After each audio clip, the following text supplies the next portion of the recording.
Bienvenue sur We Upsell. Bonjour à tous et bienvenue, voici les sujets au programme de ce numéro.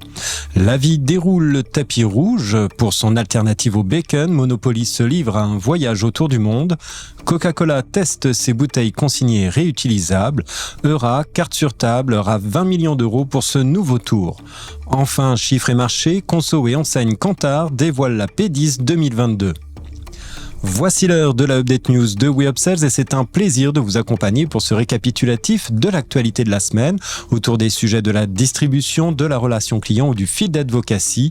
Avec le soutien d'Upsells, force de vente supplétive, nous traiterons des tendances, des derniers chiffres et nouveautés. On se retrouve juste après ça.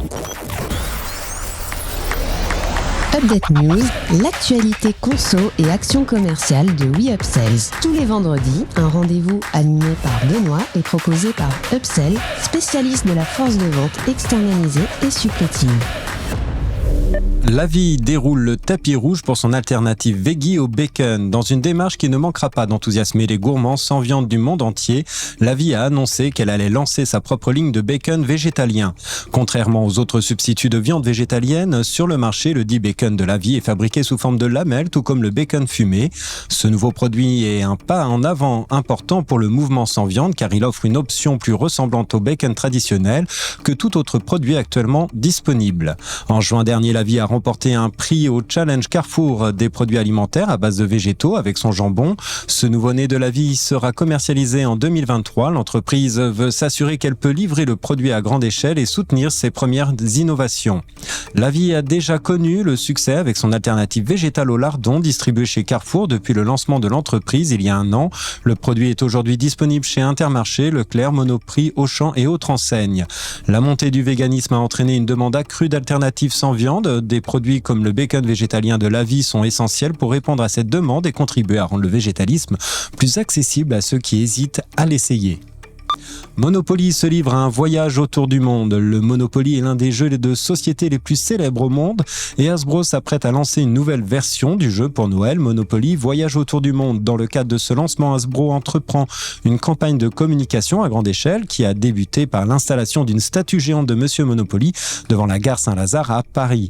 La statue comporte un QR code qui encourage les gens à découvrir le compte d'Instagram de Monsieur Monopoly et à participer à divers défis avec différents prix à gagner. La campagne de communication comprendra également une forte campagne médiatique avec des publicités apparaissant dans les journaux et panneaux d'affichage dans les gares pendant toute la période des vacances de la Toussaint. Hasbro assure également la promotion du jeu à la télévision et sur les médias numériques. En magasin, le groupe a mis en place diverses opérations promotionnelles dont les tickets d'or à retrouver dans les boîtes de Monopoly, Voyage autour du monde, Mon premier Monopoly et aussi Monopoly classique. La nouvelle version du Monopoly promet d'être encore plus passionnante que les versions précédentes puisque les joueurs peuvent désormais voyager autour du monde et gagner différents prix. Si vous cherchez un jeu de société passionnant et stimulant pour Noël, ne manquez pas le Monopoly Voyage autour du monde. Coca-Cola teste ses bouteilles consignées et réutilisables. Coca-Cola Euro-Pacific Partners France est aujourd'hui à la recherche de moyens pour améliorer ses produits et les rendre plus respectueux de l'environnement. Récemment, la société a testé un nouveau système de consigne pour la réutilisation de ses bouteilles d'1 litre dans 2 régions de France différentes. Le test est mené avec 2 types de bouteilles différentes, l'une en verre et l'autre en plastique PET.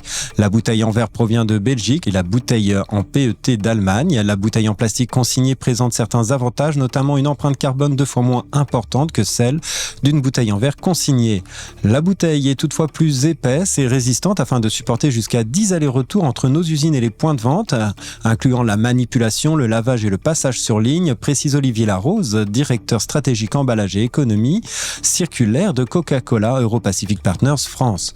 Le système de consigne fonctionne en demandant aux clients une caution de 20 centimes lorsqu'ils achètent une bouteille qu'ils récupèrent sous forme de bons de réduction lorsqu'ils la rapportent au distributeur. Jusqu'à présent, la réaction au nouveau système a été positive et les consommateurs indiquant qu'ils préfèrent la bouteille PET réutilisable à la version jetable. Au-delà de ces pilotes, nous sommes dans une logique d'expansion progressive et durable du réemploi, conclut Olivier Larose. Coca-Cola Euro-Pacific Partners France prévoit de continuer à étendre cette initiative si elle s'avère être un succès. En fin de compte, l'objectif est de réduire les déchets et de rendre ces produits plus respectueux de l'environnement. Eura, carte sur table, rafle 20 millions d'euros pour ce nouveau tour. Eura, une start-up barcelonaise spécialisée dans la production de substituts végétaux, vient de boucler un tour de table à 20 millions d'euros.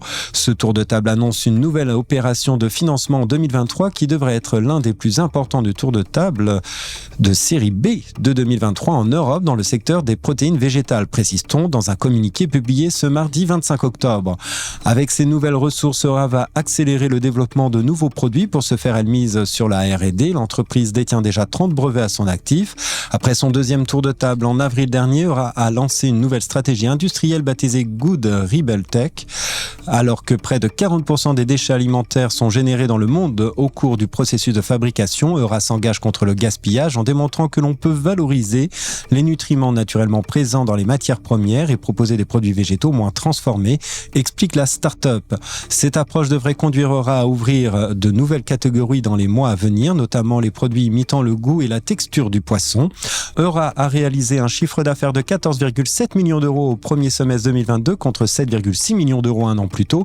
La marque facilement identifiable dans les rayons des supermarchés grâce à son emballage jaune a été introduite par de grands distributeurs, notamment Édouard Leclerc, Intermarché, Super U en France, Oscado au Royaume-Uni, Migros en Suisse, Carrefour en Italie. Chiffres et marchés, conso et enseigne, Kantar dévoile la P10 2022. Les foyers français ont augmenté leurs dépenses de PGCFLS de plus 6,8% en septembre 2022 par rapport à septembre 2021, du fait des paniers plus réguliers et plus valorisés. Le groupement Édouard Leclerc gagne 0,4 points de PDM en valeur et capte désormais 22,8% des dépenses grâce à la progression des magasins où les acheteurs ont été plus nombreux en septembre, plus 280 000 et plus réguliers dans leurs achats. Aldi a capté 2,7% des dépenses des Français en septembre, soit 0,2 points par rapport à 2021 grâce au recrutement de 386 000 nouveaux acheteurs. Lidl gagne 0,1 point de PDM en valeur et pèse 7,4% des dépenses en PGCFLS sur cette période. Le groupe Carrefour maintient une progression de 0,1 point de PDM en valeur sur cette période et capte 20% des dépenses des Français. Carrefour Hypermarché affiche un gain de 140 000 clients. Merci de votre écoute. Nous nous retrouvons la semaine prochaine. En attendant, abonnez-vous à la chaîne et au podcast de WeUpsells pour ne manquer aucune actualité. Enfin, n'hésitez pas à commenter, à réagir sur les sujets. Les équipes d'Upsell et moi-même, nous vous souhaitons d'excellents moments à tous.